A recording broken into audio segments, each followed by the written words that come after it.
Chapter 3.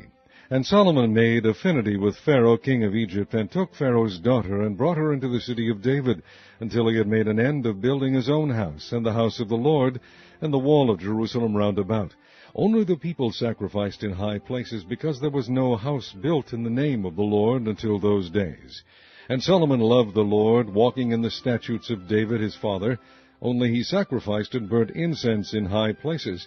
And the king went to Gibeon to sacrifice there, for that was the great high place. 1,000 burnt offerings did Solomon offer upon that altar.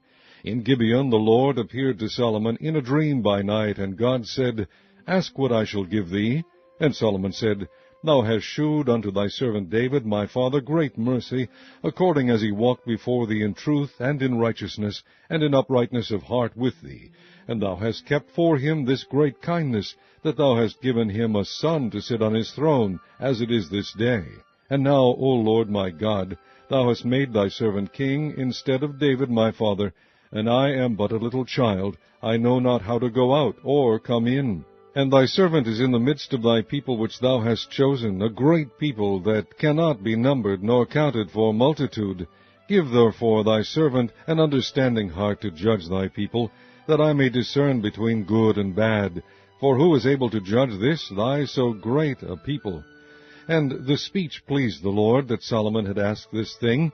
And God said unto him, Because thou hast asked this thing, and hast not asked for thyself long life, neither hast asked riches for thyself, nor hast asked the life of thine enemies, but hast asked for thyself understanding to discern judgment, behold, I have done according to thy words. Lo, I have given thee a wise and an understanding heart, so that there was none like thee before thee, neither after thee shall any rise like unto thee. And I have also given thee that which thou hast not asked, both riches and honor, so that there shall not be any among the kings like unto thee all thy days. And if thou wilt walk in my ways, to keep my statutes and my commandments, as thy father David did walk, then I will lengthen thy days. And Solomon awoke, and behold, it was a dream. And he came to Jerusalem, and stood before the ark of the covenant of the Lord, and offered up burnt offerings, and offered peace offerings, and made a feast to all his servants. Then came there 2 women that were harlots unto the king, and stood before him. And the one woman said, O my lord, I and this woman dwell in one house, and I was delivered of a child with her in the house. And it came to pass the 3rd day after that I was delivered, that this woman was delivered also, and we were together. There was no stranger with us in the house, save we 2 in the house. And this woman's child died in the night, because she overlaid it.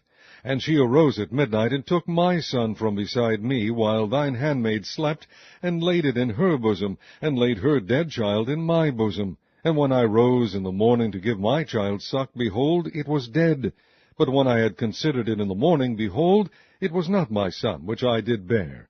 And the other woman said, Nay, but the living is my son, and the dead is thy son. And this said, No, but the dead is thy son, and the living is my son. Thus they spake before the king.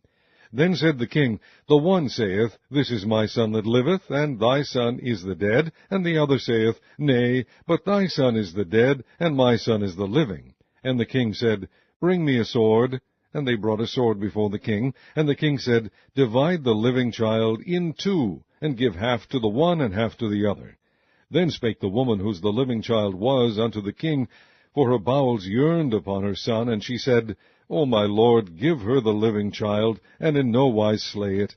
But the other said, Let it be neither mine nor thine, but divide it.